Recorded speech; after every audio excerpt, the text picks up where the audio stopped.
Okay, so basically it's a bit of a different video this week. I thought I'd do a demo of my Rc-30 loop pedal which I got for Christmas. When I first got this, one thing I noticed is there aren't that many really easy to use and understand tutorials on YouTube. There's a lot of tutorials for people who already know how to use it and want to add more, but the basics aren't actually explained in very many videos, or I couldn't find any. So I thought this video might help some people out with that. Okay, so to start with, you want to plug your guitar into this input here, which is marked mono and left on the back input. And then you want to have an output going to your amp from the left mono output. You can have pedals with this, like distortion pedals, but if you want to be able to control them sort of independently from your loops, you want to have them in the signal chain before rather than after. So you want this right at the end of your pedal board. There's a power input there, and then there's also an input here on the edge for if you want to connect a mic. Right now I'm not using a mic, but I'll explain how to use that towards the end of the video. Okay, so to start with, you've got your display here with the different memory banks, and you want to scroll to one which doesn't have a dot next to it. So if you look, 6 doesn't, 5 has a little dot. If it doesn't have a dot, that means it's empty, so there's nothing in it and you're ready to record. If you listen to one which does have something in it, that's one I've recorded before. So basically I'm going to do just a basic demo of how to use it. So you're on an empty bank and you want to record something. So you can either do it with a rhythm or without a rhythm to start with. The rhythm's controlled here. You've got on off, and then you've got a volume, so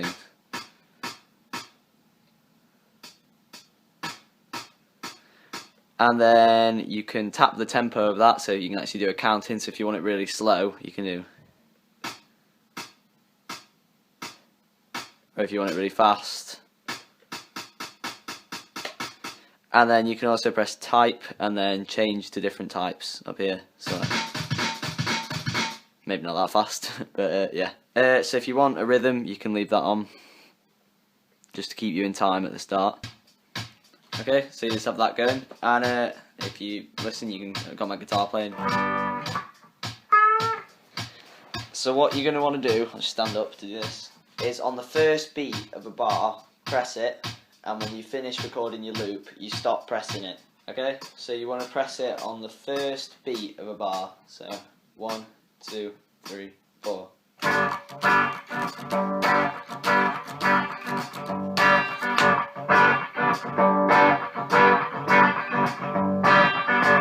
So it'll keep looping that guitar part you've played. I've just slowed it down. And immediately after you press it, it'll still be recording. If you notice, I pressed it a second time, so now it's playing. I'll run through how the pedals work at the end again, but this is kind of a live demo. So if I want to play on top of that, I can.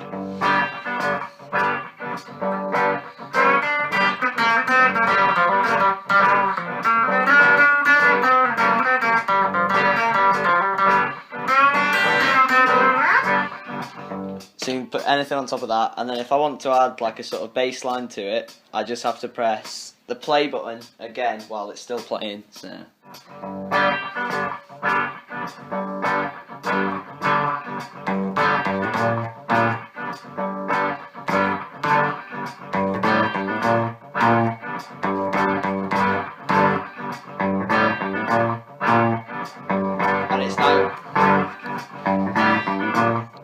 And it's now going to keep playing that while I have it on, so.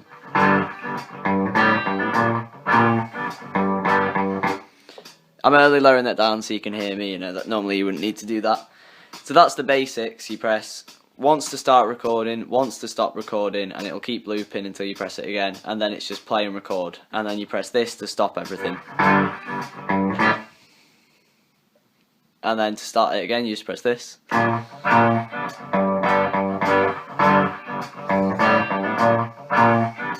That's about it for the basics. So any other features you can add onto it. Obviously there's the rhythm, which I've already mentioned. There's actually some effects here, so you can choose the type of effect by pressing the type button and it'll scroll down. So put the sweep filter on it, and then to turn that on you can either press this button, or if you want to do it with the pedals you just quickly double tap that. So if I have something playing and then I double tap it, you can watch.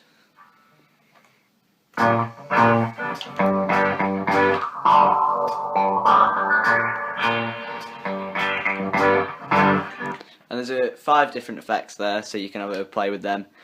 And then the final thing, which is particularly good about this one, you don't get this in the smaller loopers, is it has 2 channels. So if I hold down this one,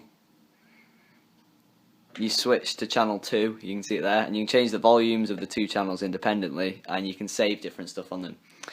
So if I set channel 1 playing, I'm keeping it fairly quiet so you can still hear me.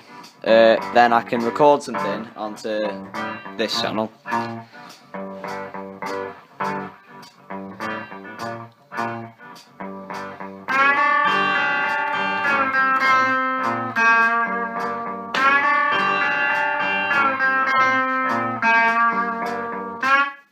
And what I can do now is stop that bit separately from the rest of it. So if you watch.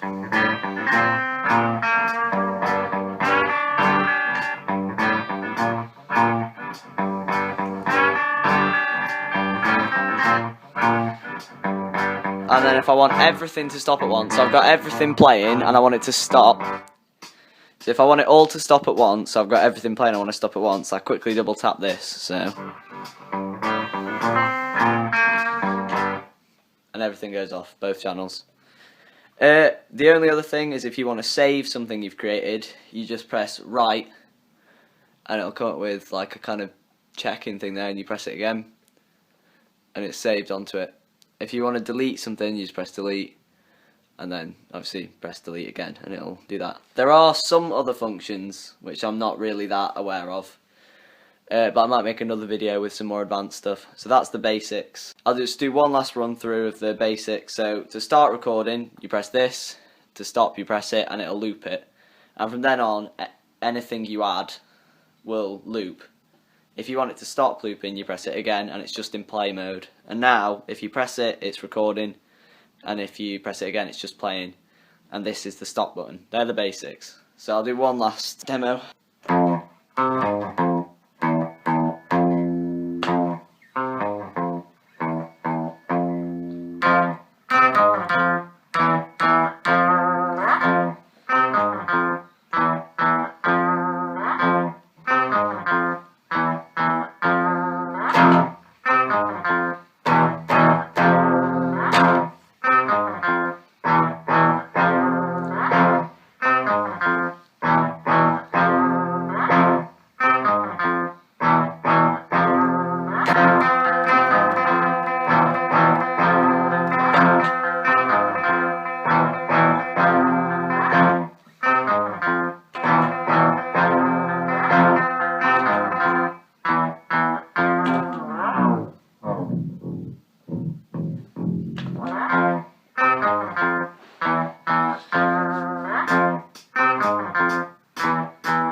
So yeah, that's about it. If you want any more videos like this, tutorials and stuff, then just comment and leave a like. If you have any more questions, feel free to comment below and I'll answer them.